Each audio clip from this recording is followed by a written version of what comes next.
So it's come to my attention that in spite of its popularity, Fate Apocrypha has had quite a lackluster critical reception. I do understand this. Apocrypha is a flawed series, and even I, a huge fan of the show, admit that certain things about it rub me the wrong way. I've also heard general indifference toward the show's first OP, which I totally agree with. The music is fine, the art is pretty I guess, these shots just don't mean much.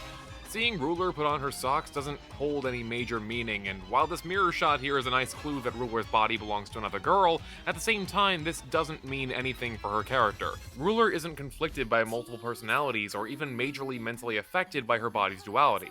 The only thing that really does is hinder her ability to go into spirit form. The first OP is kind of riddled with shots like this, ones that could be great if they were just made a little more meaningful, but as they stand are kinda lame. Now there is a reason for this, the cast is too large, and hinting at who's gonna get picked off early on just spoils parts of the show. By the time we start using the second OP, however, we've already seen several Servant and Master deaths, introduced Sig's character and his arc, and established that most of the Red Masters aren't really in this war. By this point we know what characters actually matter, and not only that, but we've laid out the groundwork for their character arcs. I think it's a combination of this and what is in my opinion a far better song for an OP that makes OP number 2, Ash, so much better than the first one. I'm going to break it down shot by shot, and do note that I'm going to spoil some parts of the show, so if you haven't seen it yet, I highly recommend giving it a shot if you have Netflix. With that said though, you've been warned. We open on a shot of servant cars flying across what hardcore Fate fans may recognize to be the Root, which is basically the thing the Grail was constructed to reach in the first place. When the card representing Ruler comes into play, it obscures the Root and fades to the title. You can miss the meaning behind this shot by blinking. Ruler's whole thing in this show is that she believes she was summoned for a higher purpose, and that it wasn't coincidence that the Grail chose her. By her card taking the place of the Root in our vision, it implies that Ruler is trying to find her own, more personal meaning by taking the purpose behind the thing that summoned her and interpreting it in her own way. She eventually fades for the title, which implies that she's still in service of a higher power. By seeing the title take priority over her card, the show is literally and figuratively saying that this show is centered around her, but far bigger than her alone, which is the perfect way to describe the Great Holy Grail War in the first place. The next shot shows Ruler and Sig standing back to back, the moon shining down on the two with a flurry of cherry blossoms swirling around them. This shot is also dense with meaning. First, take a look at the way the moonlight is hitting these two. Ruler is illuminated full on because she's facing the light, an allusion to both her saintly status and her understanding that her purpose in the war is to defeat Shiro, who is a ruler just like her who lost his way. Her understanding this purpose is a fundamental change in her character, and I'll get back to that in a second. Sig, juxtaposing Ruler, has his back to the moon, showing that he doesn't really know where his path leads and will likely lead him to tragedy if he keeps thrusting himself into the Grail War. We also see stray blades of grass blown in his direction, symbolizing that he, like those blades of grass, is only one of many, a subtle reminder of the many homunculi he swore to fight for. We also still see the cherry blossoms from before in the background, and I'll go ahead and address that. In Japanese culture, cherry blossoms are commonly associated with graduation because of the time of year they typically grow, and when cherry blossoms are used as a symbol, it usually means that a character has grown or evolved in some significant way. Ruler finally understanding her purpose and Sig making the decision to become a master in the war are both major points of character growth, and since that's the point in the anime when we first see this OP, I can only assume that's what these cherry blossoms are meant to convey. The next shot does something really cool in changing the blades of grass blowing in the wind into birds flying overhead as we change in the perspective of Mordred, staring at Caliburn with both intensity and almost sad understanding that she'll never truly be a king. This is an excellent way to reflect Mordred's simple desire just to know if she's worthy, as it shows that she has no desire to change the past, yet still has a sad, desperate longing to know something she never figured out in life. Also, take note of the way the shot is framed. Even though it's clear that Mordred is far away from and much bigger than the sword, from our perspective the sword is still higher than her. Even in spite of how small and seemingly insignificant it is, the answer Mordred wants still holds power over her and drives her. Of course, when Kairi appears in the shot, Mordred temporarily looks away from Caliburn and flashes her usual confident smile, though still not turning her body away from the sword. This could mean one of three things. One, that Kairi and the other people she's grown to respect in the war act as a helpful distraction from her problems, and or two, that she doesn't like letting on when things are bothering her and prefers to be perceived as confident and in control, which is very in character for her.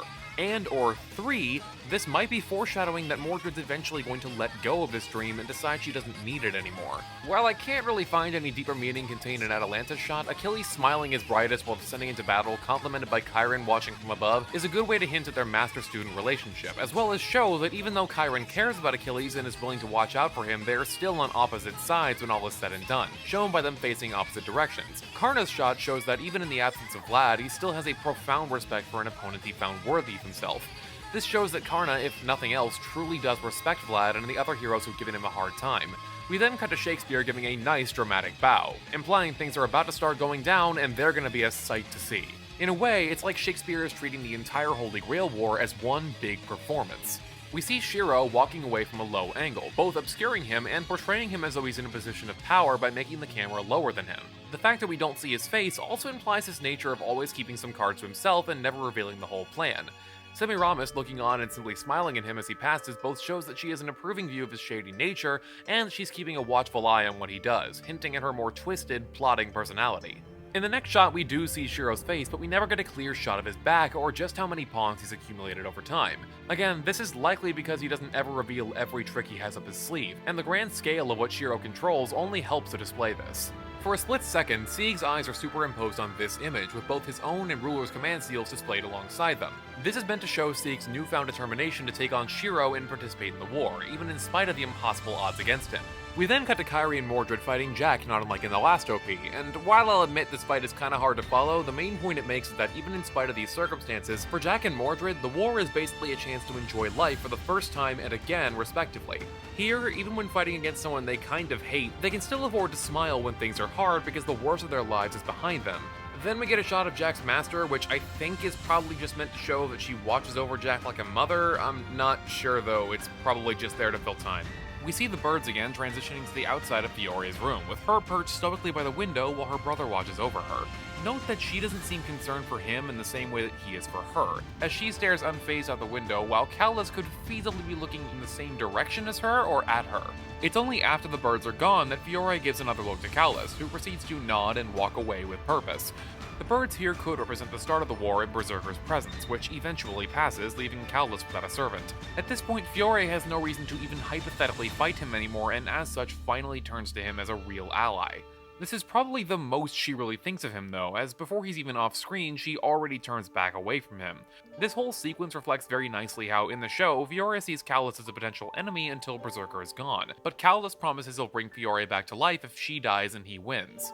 What follows is some kind of pointless but pretty looking fight animation that's immediately followed by a series of images representing Sieg finding his way as a hero before we cut to Ruler praying, implying not only that Sieg has resolved himself completely to this path, but that Ruler could potentially be praying for him to be safe and happy. After this, Sieg draws his sword and faces Shiro, who, true to character, doesn't even really see Sieg, but rather still has his eye on the Holy Grail. Overall, this is just a really solid shot. We cut to an SAO-esque ending with Sieg and Ruler's weapons crossed in the dirt behind them, both of them holding hands and walking away from their flag and sword. This kind of shot is not really revolutionary, it's definitely been done before, but it's still an effective visual way of showing both the bond these characters share and the fact that once the events of the show are over, their journeys will be complete. It kinda sucks that bond isn't really developed in the show, but hey, at least the OP is selling us on it. Kind of. And that's the OP. Say what you will about Apocrypha on the whole, but this OP is surprisingly very good. I'm not really shocked the first one didn't resonate with me very much, being that there were so many characters and there wasn't really enough time to flesh them all out, but after giving the show some time to breathe and progress, I'm very satisfied with the result. Ash is filled with subtle details and character expression that are both very easy to miss and rewarding to look for.